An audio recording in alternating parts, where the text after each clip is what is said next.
नमस्कार, स्वागत है आपका। साथों में आपके यहाँ पुंज। तो मध्य प्रदेश की मोहन सरकार ने अपने 1 साल के कार्यकाल का मंथन कर लिया। मंथन का मुख्य फोकस जनवरी 2025 से शुरू किए जाने वाले जो 4 मिशन के अंतर्गत, जैसे कि युवा, किसान, गरीब महिलाएं या फिर गरीब लोग, इनके कल्याण है।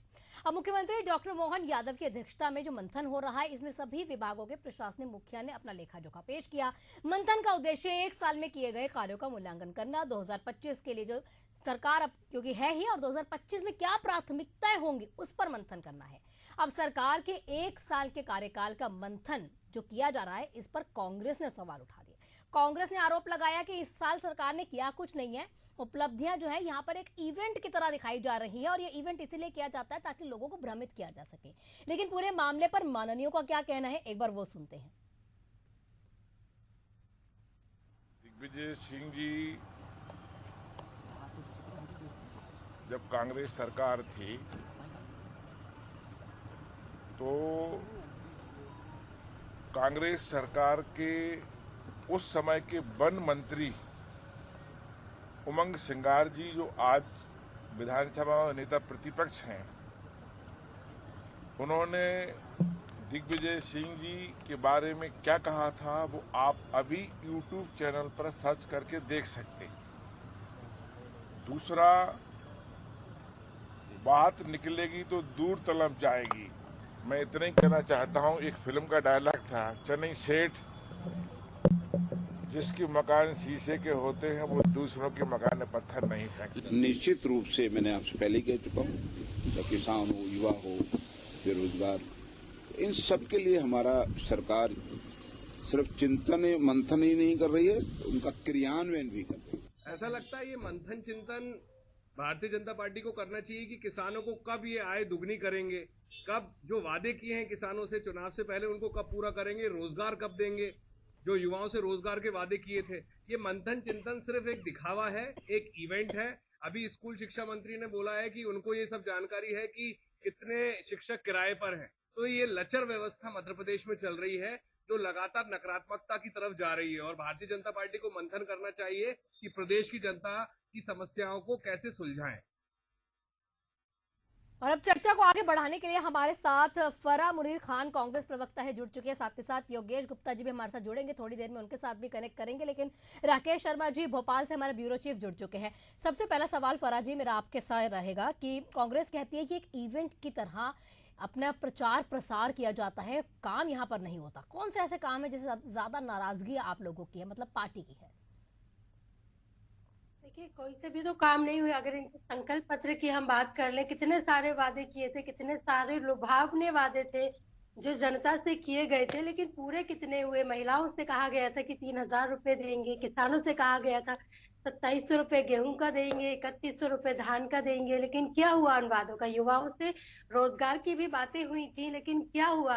इन सब वादों का क्या हुआ? और भी कई सारे वादे जो थे किए गए थे, वो तो पूरे किए नहीं गए पूरे 1 साल में।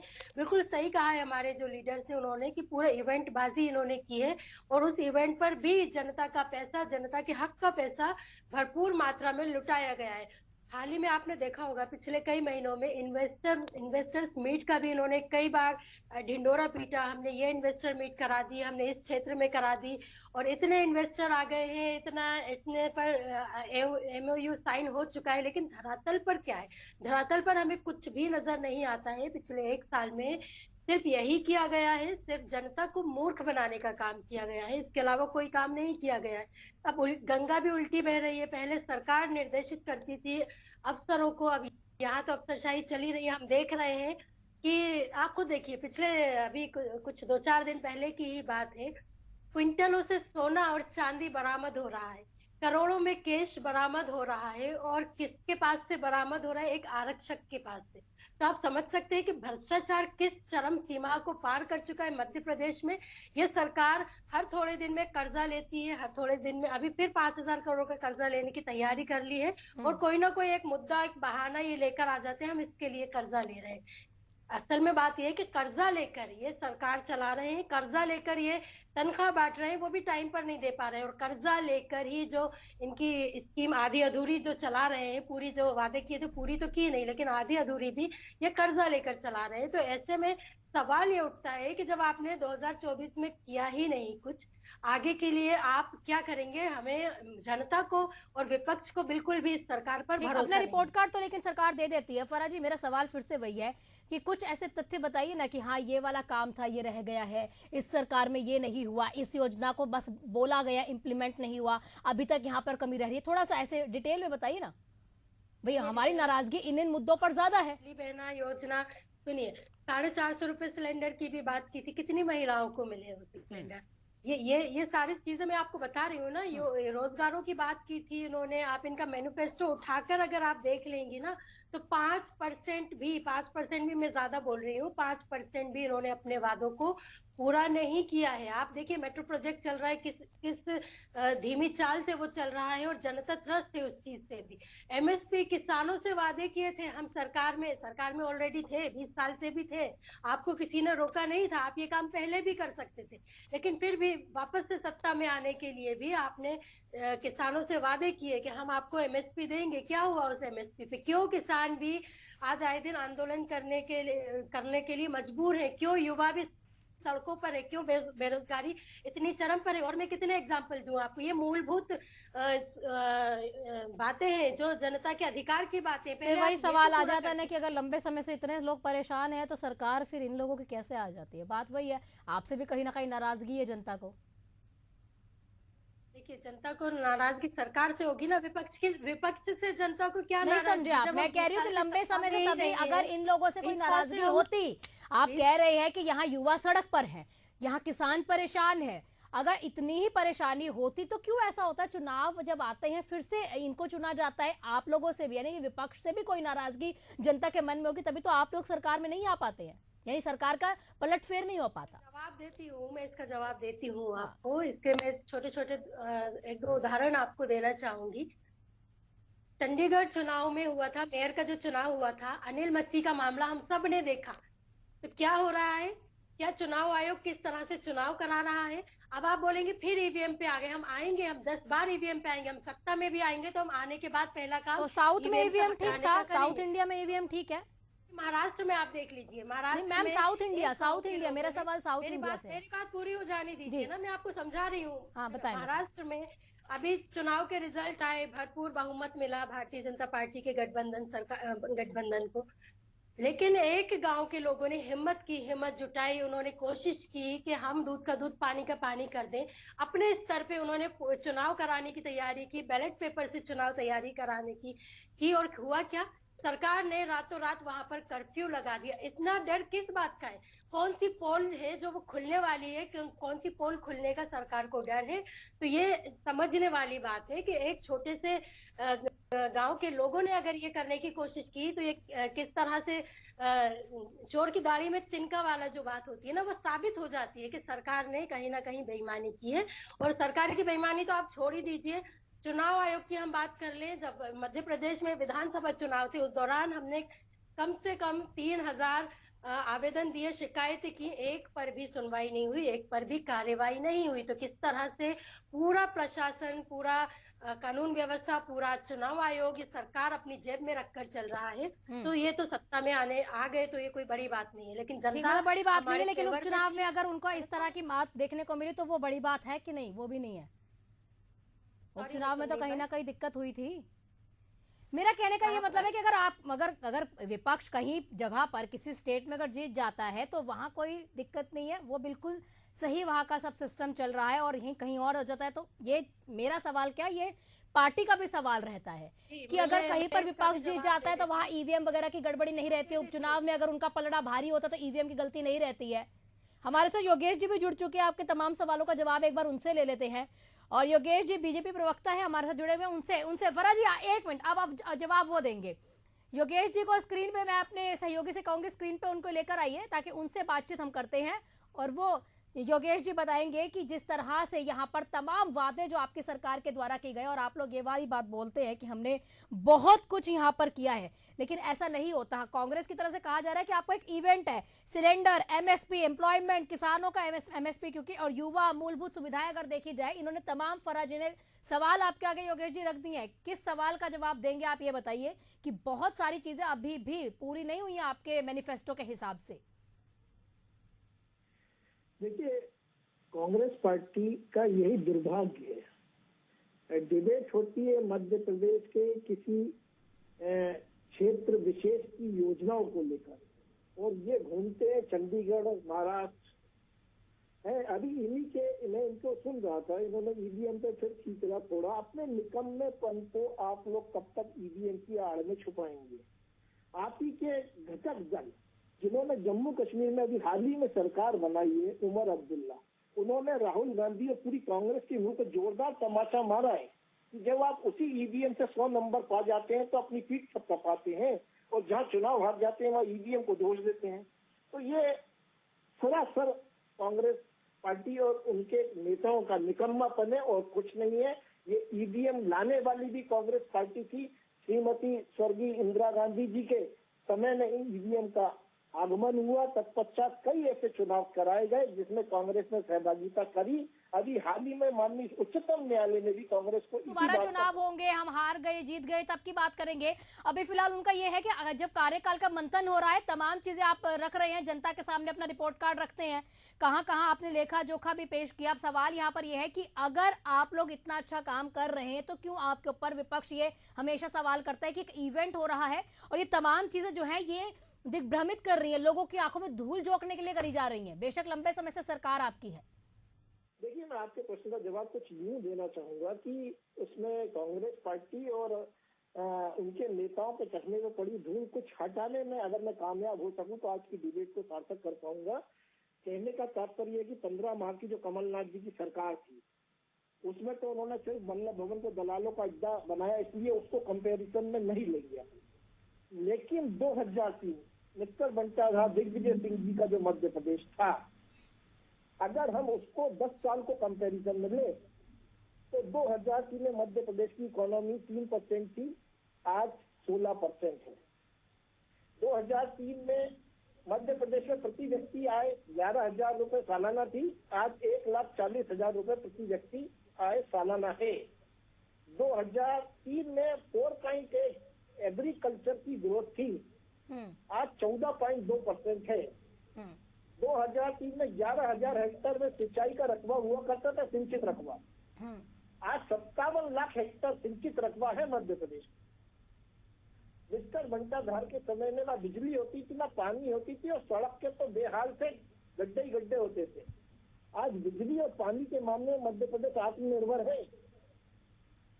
तो ये तमाम वो उदाहरण के तौर पर मैंने कुछ आंकड़ों के माध्यम से चश्मे से धूल हटाने की कोशिश करी है। 2003 में जब सड़कें 61,000 किलोमीटर कुल बनी थी, वहीं आज 5,11,000 किलोमीटर से ज्यादा की सड़कें हमने बनाई है। इंफ्रास्ट्रक्चर डेवलपमेंट किया है, चकाचक हाईवे बनाए हैं, 4 बड़े शहरों को एयर कनेक्टिविटी से जोड़ा है। आयुष्मान योजना के माध्यम से 65 लाख से ज्यादा हितग्राहियों ने इलाज कराया है। 4 करोड़ 32 लाख लोगों के आयुष्मान कार्ड बने हैं। तो निरंतर मध्य प्रदेश प्रगति की ओर अग्रसर है। अभी कल ही केन बेतवा लिंक और उसके पहले काली सिंधु नदी, जो नदी जोड़ो, एक बहुत बड़ी परियोजना थी।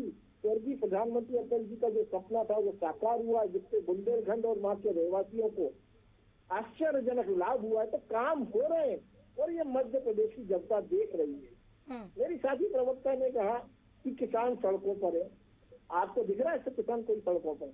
सर ये तो पूरे वर्ल्ड को दिख रहा है सर, किसान सड़कों पर। ये वाली बात अगर आप ना करें, मध्य प्रदेश की नहीं बात कर रहे होंगे, वो वैसे बात कर रही होंगे। देखिए, मध्य प्रदेश के संदर्भ में ये डिबेट हो रही है। हाँ, मध्य प्रदेश में कहाँ किसान सड़कों पर है, बताइए आप मुझे। हाँ, ये फराजी बताएंगे, उन्होंने पूछा है। बताइए फराजी, पूछ रहे हैं आपसे, मध्य प्रदेश में किसान परेशान है, ये कौन सा जिले की आप बात कर रही हैं, ये पूरे मध्य प्रदेश में परेशान किसानों ने कई आंदोलन किए हैं, हाल ही में किसानों ने कई आंदोलन किए हैं और आपको याद होगा कि कुछ ही टाइम पहले राकेश टिकैत जी भी उन किसानों को समर्थन देने के लिए मध्य प्रदेश आए थे। और ये उन्हीं किसानों की मैं बात कर रही हूँ कि जब किसान आए थे और आपने बॉर्डर भोपाल राजधानी के आसपास के बॉर्डर पर उनको रोकने का काम किया था, पुलिस प्रशासन को लगा दिया था, उन पर डंडे चलाने का काम किया था। मैं उन्हीं किसानों की बात कर रही हूँ। और चलिए, सड़कों पर हो या ना हो, आपने एमएसपी दी क्या किसानों को? आपने वादा तो किया था अपने घोषणा पत्र में, आपने दिया क्या? आपने 2700 रुपए गेहूं का करने का वादा किया था, आप कर पाए क्या? आपने 3100 रुपए धान के करने के वादे किए थे, आप कर पाए क्या? तो अपने निकम्मेपन को, अपने नकारेपन को इस तरह की उलझुल बातों में छुपाने की कोशिश मत कीजिए आप, ठीक है? ये नाकारा निकम्मी भारतीय जनता पार्टी के नाकारा निकम्मे प्रवक्ता है, जो बड़ी बड़ी झूठे आंकड़े दिखाते हैं, झूठे आंकड़े पेश करते हैं। अभी रोड की ये बातें कर रहे थे, हमने इतने हजार मीटर किलोमीटर रोड बना। आप 20 साल के लिए हट जाइए, सत्ता से हम 4 गुना आपसे बनाकर दिखाएंगे। ये कोई बड़ी बात नहीं है, ये इंफ्रास्ट्रक्चर है। जैसे जैसे डेवलपमेंट आगे बढ़ेगा, जैसे जैसे टेक्नोलॉजी आगे बढ़ेगी, जैसे जैसे हटे फराजी, हटे कैसे? वोट तो जनता उनको ही दे रही है ना, हटे कैसे? बना रहे हैं, उसकी गुणवत्ता क्या है उस पर भी आप कुछ बोल लीजिए। आप ऐसे रोड बना रहे हैं जो हाथों से जनता उखाड़ देती है, एक बारिश झेल नहीं पाती है। भ्रष्टाचार की चरम सीमा आप और आपकी भारतीय जनता पार्टी पार कर चुके हैं। 50% कमीशन को आप क्रॉस कर चुके हैं। ठीक ठीक, जवाब दे दीजिए योगेश जी। देखिए, भ्रष्टाचार किसने किया? ये मध्य प्रदेश की जनता ने भली भांति 2018 में इनको जनादेश देकर देखा। मध्य प्रदेश की जनता ने भी देखा, आपने भी देखा, मीडिया ने भी देखा, है ना? देखिए, मैं आपके बीच में नहीं बोला था, मैं आपके बीच में नहीं बोला था। देखिए, इस प्रकार की डिबेट करने से कोई फायदा है नहीं। आपने सवाल किया, आवाज ओवरलैप हो रही है, आप दोनों जने बोल रहे हैं, दोनों बोलेंगे तो कैसे जनता तक आप दोनों की बात जाएगी? आप दोनों एक एक करके बोलिए। फराजी, आपने अपनी पूरी बात रखी, वो भी उस समय शांत थे, और जब वो बोल रहे हैं उनको भी मौका दीजिए, शांत रहिए 2 मिनट। इनको सिर्फ झूठ बोलना है, पर वही बात है ना, अगर वो झूठ बोल रहे तो कैसे आप उनकी बात सुनेंगे? फराजी 5 मिनट आप रुकिए, आप उनको भी बोलने दीजिए। बोलिए योगेश जी, बोलिए। देखिए, झूठ कौन बोल रहा है? ये मध्य प्रदेश की जनता देख रही है। भ्रष्टाचार किसने किया वो मध्य प्रदेश की जनता ने भली भांति देखा। इसी प्रकार कांग्रेस के लोग बौखला जाते हैं जब सच्चाई से उनको रूबरू कराया जाता है। अनपढ़ निकम्मे निखंडे प्रवक्ताओं को अगर कांग्रेस पार्टी विरोध में दिखाएगी तो इसी प्रकार का दुर्व्यवहार ये लोग चैनलों पर करेंगे। न केवल आपका समय जाया करेंगे बल्कि अन्य प्रवक्ताओं का भी समय जाया करेंगे और हमारे श्रोताओं तक जो मैसेज पहुंचना चाहिए आपके चैनल के माध्यम से। फराजी, आप बोल रहे हैं, आपकी आवाज नहीं आ रही है। फराजी, आपकी आवाज नहीं आ रही है।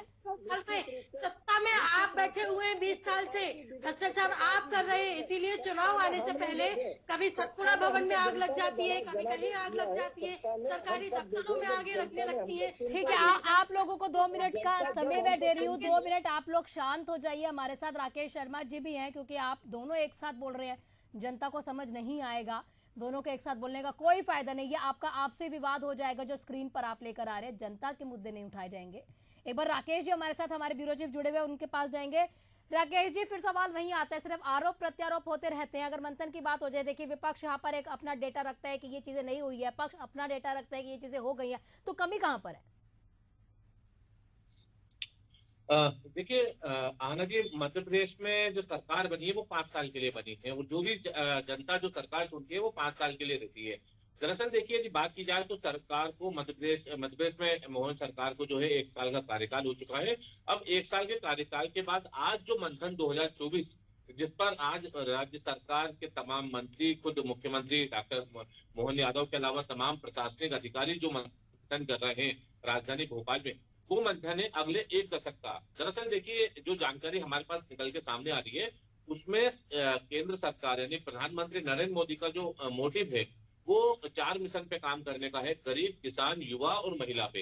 इन 4 अलग अलग वर्गों पर सरकार फोकस कर रही है। चूंकि देखिए, यदि बात की जाए भावना जी, तो यही वर्ग जो होता है ये एक चुनाव में बड़ी भूमिका निभाता है। यदि बात की जाए महिलाओं की, तो महिलाएं भी जो है आधी आबादी होती है, चुनाव में एक बड़ी भूमिका निभाती है। और यदि इस बार के 2023 के जो विधानसभा चुनाव देखा जाए तो उसमें इस चुनाव में आधी आबादी ने बहुत ज्यादा बड़ी भूमिका निभाई थी।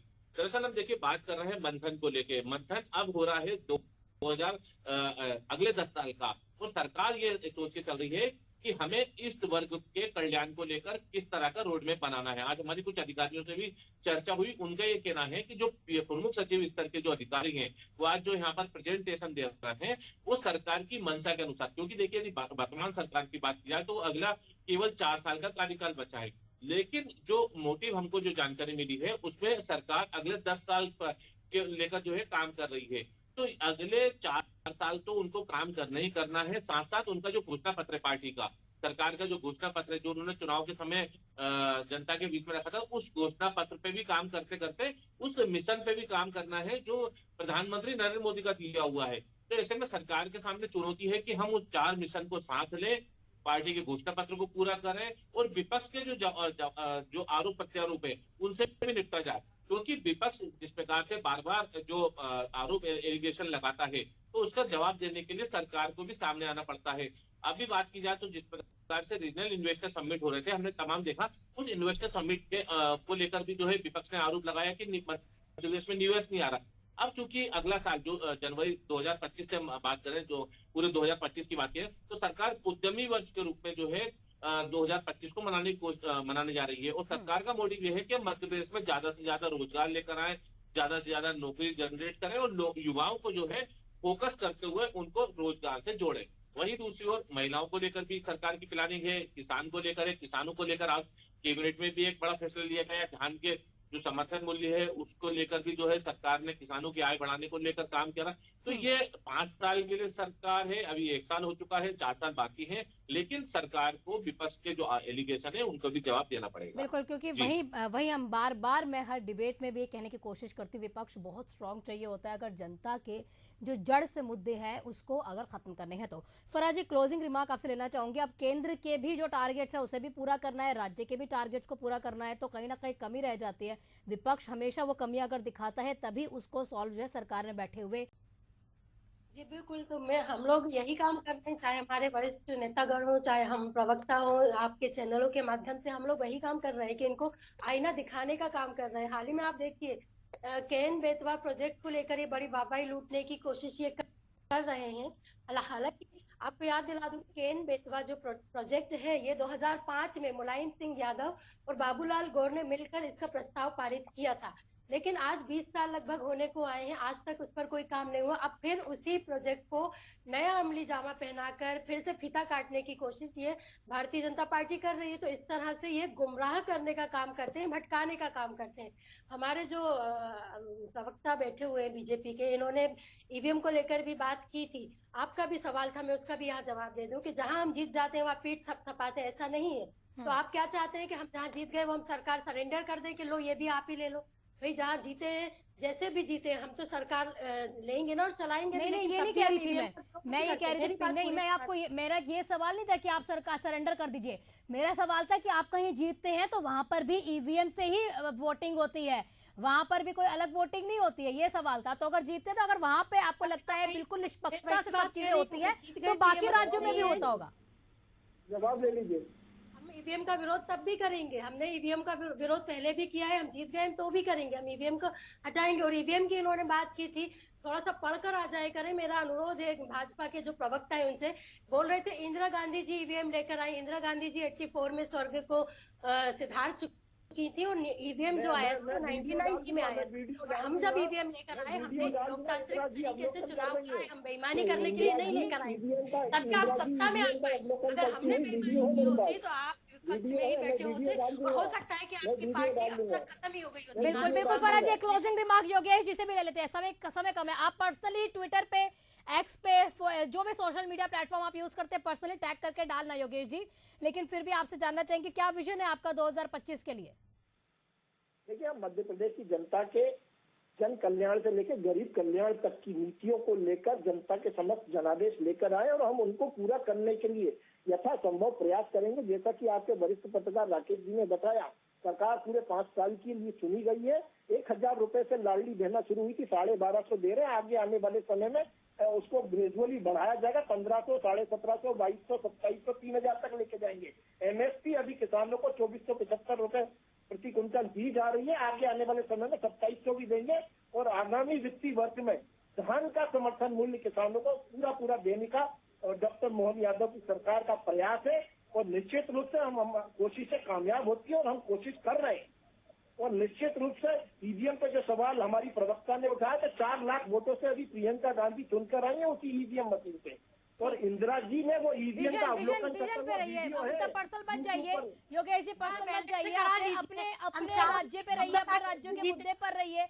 खैर, आप सभी का बहुत बहुत शुक्रिया हमारे साथ इस डिबेट में जुड़ने के लिए, तमाम जो चर्चा है, जो मुद्दे हैं, इसको आगे बढ़ाने के लिए। लेकिन बात फिर वही आ जाती है, अगर इतना अच्छा काम सरकार कर रही है तो विपक्ष क्यों सवाल करता है? वो पूरा डेटा लेकर कहां से आ जाता है? क्यों सड़क पर युवा गरीब होते हैं, या क्यों मुद्दे जो है यहाँ पर भटका दिए जाते हैं? लेकिन सरकार अगर वहीं पर अगर सरकार इतना बुरा काम कर रही होती तो क्यों वो लौट कर बार बार आती? ये सवाल फिर भी हमेशा रहेगा। आप सभी का शुक्रिया मेरे साथ जुड़ने के लिए और देखते रहिए एशियन न्यूज।